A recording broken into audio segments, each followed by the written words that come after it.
Hola, buenas tardes a todos. En primer lugar, quiero agradecer profundamente a Leandro Hidalgo, quien hizo la presentación de esta mesa, por el empeño, por su juventud, su frescura y su dedicación al microrrelato. Él es el responsable de que en este momento estemos reunidos en la Feria del Libro y tengamos este espacio. A él, muchas gracias. Mi intervención se titula La minificción, género del tercer milenio, entre signos de pregunta, y tiene un epígrafe de Italo Calvino. En el universo infinito de la literatura se abren siempre otras vías que explorar, novísimas o muy antiguas, estilos y formas que pueden cambiar nuestra imagen del mundo. Pero si la literatura no basta para asegurarse que no hago sino perseguir sueños, busco en la ciencia alimento para mis visiones, en las que todo pesadez se disuelve. En principio, inspirada por estas reflexiones de Italo Calvino, convendría hacerse la pregunta: ¿es la ficción, la minificción dentro de la ficción, un género literario? Y esto daría justamente para un curso largo acerca de los géneros literarios y de su existencia en principio. ¿Existen los géneros literarios? Podría ser una segunda pregunta. Y creo que a esta altura, en este siglo XXI, ya es prácticamente imposible negar su existencia, porque la misma tradición, la convención sobre todo, es la que lo avala. Otra escritora argentina que de culto realmente en este género, que es Luisa Valenzuela. Este microrelato se llama Crisis. Pobre, punto. Su situación económica era pésima. Estaba con una mano atrás y otra adelante. Pero no lo pasó del todo mal. Supo moverlas. Fíjense de nuevo una situación de tristeza, que es quizá el mal más importante que ha tenido la humanidad en todos los siglos, y en este se hace muy evidente, que es la pobreza. Resulta de una manera resuelta por Luisa Valenzuela de una manera ágil, rápida, económica, leve. Y fíjense que hace esta pirueta con el lenguaje, porque es a partir de una locución coloquial, metafórica, y muy conocida por todos. Cualquiera dice: es tan pobre que tiene una mano atrás y otra adelante, como que no tiene nada, absolutamente nada. En vez de hacerlo y de usarlo metafóricamente como lo usamos en el lenguaje coloquial, Luisa Valenzuela lo usa de una manera literal y hace este final en el que incluye la sensualidad para rematar, la picardía y el doble sentido, que son particulares del microrrelato de Luisa Valenzuela, en el que incluye el humor, la agudeza y el ingenio, que son propios de su poética. Fíjense que Lauro Zavala dice que la tesis central de las notas consiste en sostener que la minificción puede llegar a ser la escritura más característica del tercer milenio, pues es muy próxima a la fragmentariedad paratáctica de la escritura hipertextual propia de los medios electrónicos. Quizá tenga que hacer algunas aclaraciones para que se pueda entender. Justamente esta cultura más mediática del siglo XXI nos propone una escritura del fragmento, o sea, no de la totalidad, sino de breves trazos, breves líneas para la comunicación.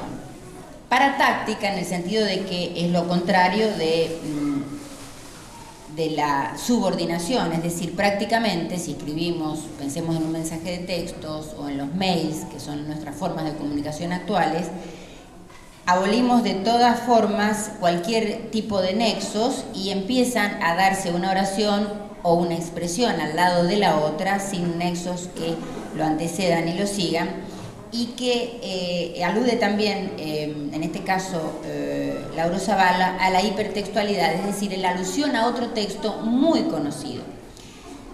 No sé en este momento si uno pudiera decir que la minificción es el gusto o la necesidad de lo breve, porque como es hija de su tiempo, creo que a todos se nos impone la necesidad de ahorrar el tiempo, de comunicarnos con la eficacia que propone el lenguaje, es decir, conseguir con la mínima economía de medios, o sea, con los mínimos medios, la mayor eficacia en la comunicación. Esto ha sido algo que ha animado a los hombres de todas las épocas y a los escritores de todas las épocas, de todos los tiempos. Hay que pensar también, por ejemplo, en este sentido, en lo que dice Esther Calvino en las conferencias que planeaba dar su marido, y dice: en la época de la imagen y la falta del tiempo, en todas las conferencias, dice ella, recordar el carácter insustituible de la literatura y de la lectura en un mundo en el que ya nadie querrá leer. Creo que esta es una de las claves. Percibimos el reinado de la imagen casi de manera absoluta. Si uno prende la televisión, hay una avalancha de videoclips, de publicidad. Calvino habla de una epidemia pestilencial, tanto del uso de la palabra como el de la imagen, y concluye: pero quizá la inconsistencia no esté en las imágenes o en el lenguaje, está en el mundo. Es este el mundo que habitamos, es este el momento que habitamos, y justamente ser mediático y conectarse con el mundo se traduce en instantaneidad, que se manifiesta a veces en conocer el manejo de un control remoto, por ejemplo, para abrir el portón de la casa, para prender la televisión, para prender un aparato de música. Y entonces vamos viendo cómo esta necesidad de lo instantáneo, que produce ahorro de tiempo, requiere un tipo de literatura especial que se ha denominado en este momento, ya se conoce concretamente como los cibertextos. Y para escribir cibertextos necesitamos de una serie de reglas y un código que hay que aprender para aprovechar justamente los beneficios del sistema digital. Saben la cantidad de caracteres, etc. Y siempre todo está basado en la economía y en la brevedad. Y esta necesidad de lo breve podría ser una de las causas que instan al nacimiento del microrrelato. Pensemos que la fragmentariedad no es algo propio del siglo XXI. Pensemos en los poemas homéricos, por ejemplo. Había un auditorio, como en este momento, el poeta oral cantaba, los aedos cantaban, a pedido del público, y ustedes conocen, de manera muy simple, en la extensión de la Ilíada y la Odisea, nunca se cantaron completamente, se han cantado siempre justamente lo que se llaman cantos. Entonces el público pedía el episodio de Ulises y las sirenas, por ejemplo, por dar uno solo, y era algo que todos conocían, que todos ya tenían incorporados en la tradición, porque eran los textos con los que ellos estudiaban y eran los textos de clase, por eso son textos clásicos. De manera que también en esta recreación de la epopeya había un conocimiento previo del tema que se iba a tratar, y que en este sentido no era sorpresivo, pero había placer en escucharlo de otra manera, en la manera en que lo cantaba este aedo en particular. Creo que esta es una de las características de la minificción en el diálogo con otro texto antiguo, conocido. Y en este caso, en el caso de los griegos, yo creo que ellos están dialogando con su propia tradición, con la tradición que los constituye, que es su propia mitología.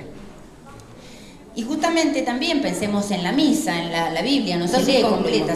Quería analizar otro texto más, pero en definitiva vamos a ir a las conclusiones para decir que este es un género de un mundo en crisis, cambiante, polifacético, complicado, y que puede ayudarnos a percibir una pequeña luz en este callejón sin salida que se nos propone en este mundo más mediático. Quisiera simplemente terminar con una reflexión de Calvino. En una época en que triunfan otros media velocísimos y de amplísimo alcance, y en que corremos el riesgo de achatar toda comunicación convirtiéndola en una costra uniforme y homogénea, la función de la literatura es la de establecer una comunicación entre lo que es diferente en cuanto es diferente, sin atenuar la diferencia, sino exaltándola, según la vocación propia del lenguaje escrito. Muchas gracias.